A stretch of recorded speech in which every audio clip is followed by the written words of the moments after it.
Hello, my name is Omoba Damilola and welcome back to my channel. On today's episode of The Diary of a Sickle Cell Warrior, we will be discussing the cost of ignorance.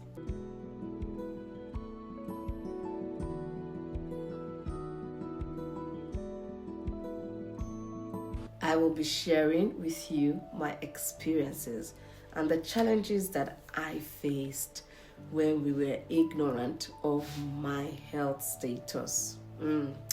This particular episode is for parents and guardians, those who have children, those who have young people living with them. This is particularly for you, and also to people who are yet to be married, singles. This is to help you make the right decisions, because the decisions you make now can affect you, can affect your future, can affect the child that you are going to have or that you have already, can affect them greatly, either negatively or positively. But before I start, last time when I was introducing myself and what this is about, I had mentioned that I was a sickle cell patient, which is right. I am a sickle cell patient, but I also mentioned that I was a sickle cell carrier. Now, the sickle cell carriers are majorly those who have a bit of the gene, so they are AS. They're not particularly SS.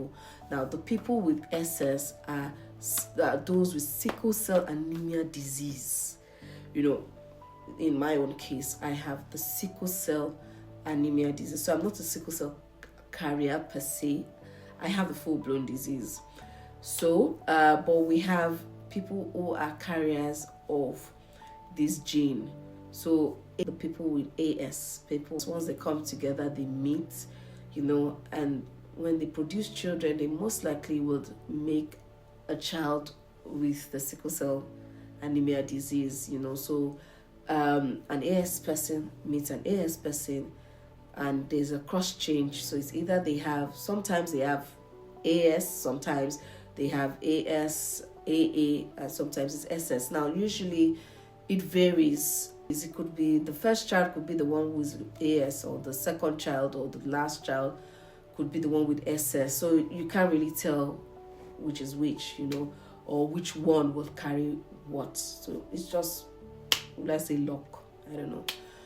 Now, I was born in the 80s, and this time was a time where there was minimal information. There was no internet, mobile phones, no social media, nothing. There were no online books, nothing to get information. It was just basic television and the radio news that you got. In fact, my mom was a secretary, and they used this typewriter. Those typewriters, and then you push back.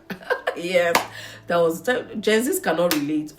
So yeah, at that time my parents met, and my mom at the time was about 30. It was in her 30s, and usually in my part of the world this is considered late, and some other parts, even Asia and some other parts of the world, you try to have children at that age is considered late.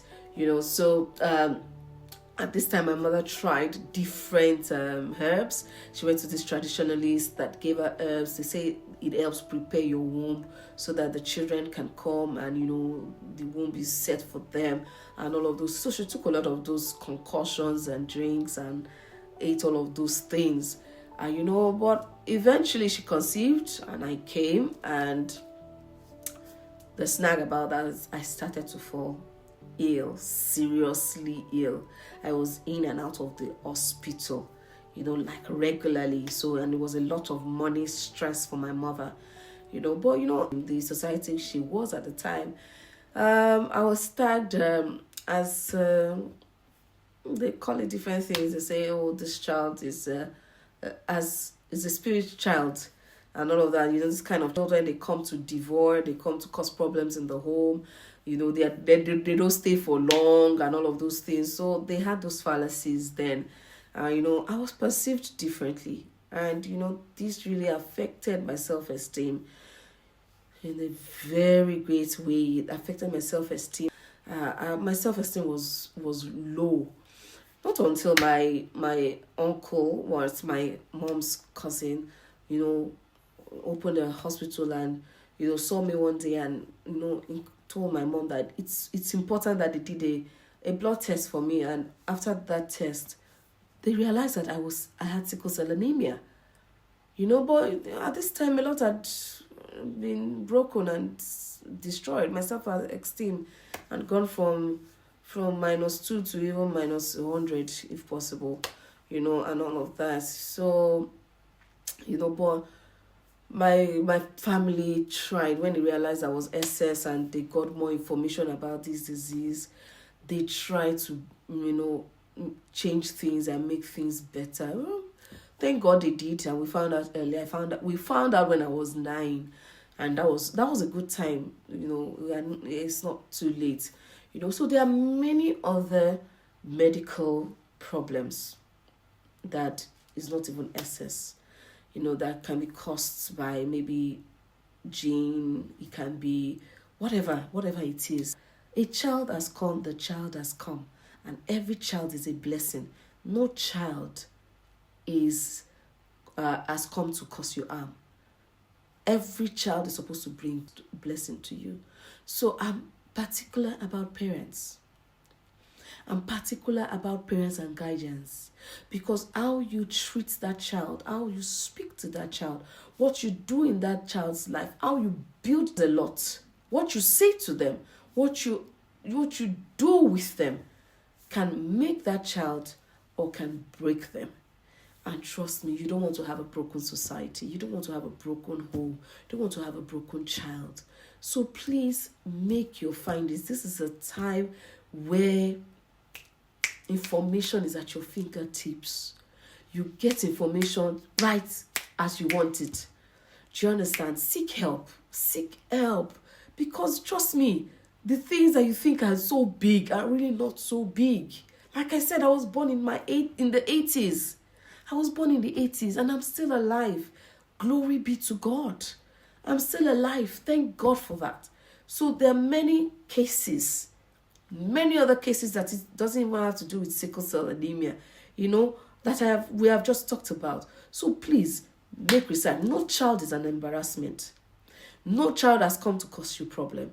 That child has come innocently. But now it is what it is. That child has this problem. So now it's time for you to begin to seek help. To seek help. If life gives you lemon, you make lemonades. That's what the adage says. You make lemonades out of it. Please, don't tag that child. And don't let the society tag that child for you. Don't allow it.